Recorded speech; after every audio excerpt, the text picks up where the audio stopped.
लोकसभा चुनाव में प्रचार के अंतिम दिन आज कांग्रेस ने भी अपनी पूरी ताकत झोंक दी है। राजस्थान की पूर्व सीएम सचिन पायलट आज हल्द्वानी पहुंचे, जहां उन्होंने रामलीला ग्राउंड में कांग्रेस प्रत्याशी प्रकाश जोशी के समर्थन में जनसभा की। सचिन पायलट खुद गाड़ी चलाकर हल्द्वानी विधायक सुमधर देश के साथ सभा स्थल पहुंचे। इस दौरान नेता प्रतिपक्ष यशपाल आर्य समेत कई विधायक और कांग्रेस नेता भी मौजूद रहे। सचिन पायलट ने कहा कि आज पूरे देश में बदलाव का माहौल है और कांग्रेस पार्टी पूरी मजबूती से इस चुनाव को लड़ रही है, क्योंकि भाजपा विकास के बजाय धर्म और जाति की बात कर राजनीति कर रही है। उन्होंने कहा कि आखिर भाजपा सरकार रोजगार और महंगाई की बात करने से क्यों डरती है।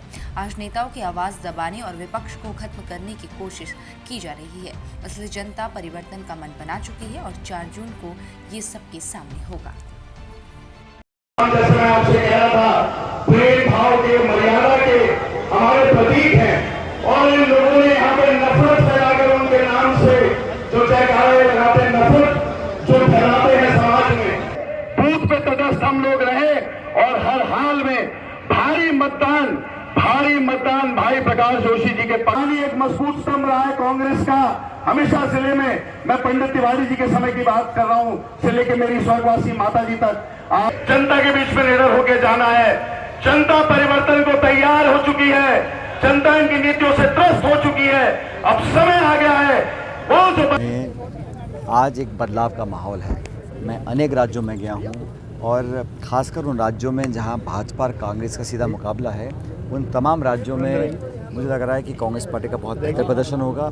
उत्तराखंड में सभी सीटों पर मजबूती से हम चुनाव लड़ रहे हैं और 10 साल की जो भाजपा सरकार की रिपोर्ट कार्ड है, लोग उसको देख रहे हैं, आकलन कर रहे हैं। नॉन परफॉर्मेंस रहा है, अभी भी सिर्फ आश्वासन और वादे किए जा रहे हैं। 10 साल में हर वर्ग को इन्होंने परेशान करने का काम किया और जज्बाती मुद्दों पर लाकर चुनाव को ले जाना चाहते हैं। हम लोगों ने जो आम नागरिक हैं, आम मतदाता है, उसको हम आग्रह कर रहे हैं कि कांग्रेस और इंडिया गठबंधन एक मजबूत चुनाव लड़ रहा है। एक बेहतर वैकल्पिक व्यवस्था हम लोग देना चाहते हैं। हर क्षेत्र में हम लोगों ने अपनी बात को रखा है। किसान, नौजवान, महिला, श्रमिक, सब लोगों को हम कुछ देना चाहते हैं। भारतीय जनता पार्टी बोलती है 2047 में हम देश विकसित करेंगे, लेकिन 10 साल से जो नाकामियां हैं वो सर चढ़कर आज बोल रही हैं और पहले चरण के मतदान में भारी बहुमत के साथ कांग्रेस पार्टी के सभी उम्मीदवार चुनाव जीतेंगे। ऐसा ये जो घमंड और अहम की राजनीति है, इस पर विराम लगाना पड़ेगा।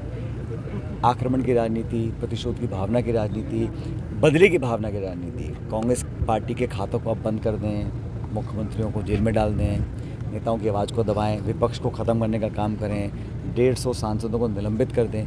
ये सब इसलिए करते हैं क्योंकि इन लोगों को एक बहुमत का बहुत घमंड आ गया। मैं मानता हूँ कि ये चुनाव निर्णायक होगा। आने वाले 5 साल में लोग चाहते हैं कि भाजपा से जवाब लें और लोग आज बोल नहीं रहे, लेकिन जब मतदान होगा तो कांग्रेस के पक्ष मतदान होगा। और ये जो 300, 400, 500 की पार की बात करते हैं, अगर इतने मजबूत हैं तो फिर काहे को कांग्रेस पार्टी के नेताओं को तोड़ के ले जा रहे हैं। अगर आपके खुद के उम्मीदवार इतने अच्छे हैं तो आप कांग्रेस को क्यों तोड़ना चाहते हैं। सचिन जी, होने चाहिए किसानी के, नौजवानों के, उद्योग के, निवेश के, शिक्षा के, चिकित्सा के। और 10 साल से इतना लंबा मौका दिया, 10 साल कम समय नहीं होता।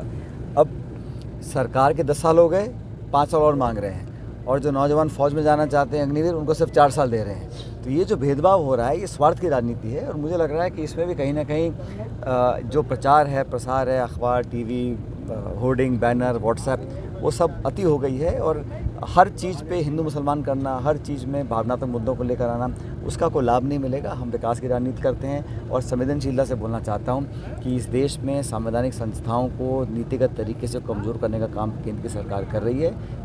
संस्थाएं पारदर्शी हों, उनके अंदर स्वायत्तता हो, उनके अंदर एक लोगों की आस्था रहती है, ये बहुत ज़रूरी है। और जैसे मैंने कहा, मुख्यमंत्रियों को आप जेल में डाल दें, आचार संहिता लगी हुई है, खातों को बंद, वो सुप्रीम कोर्ट नहीं हो तो लेवल प्लेइंग फील्ड किसी पार्टी को मिल ही नहीं सकता है।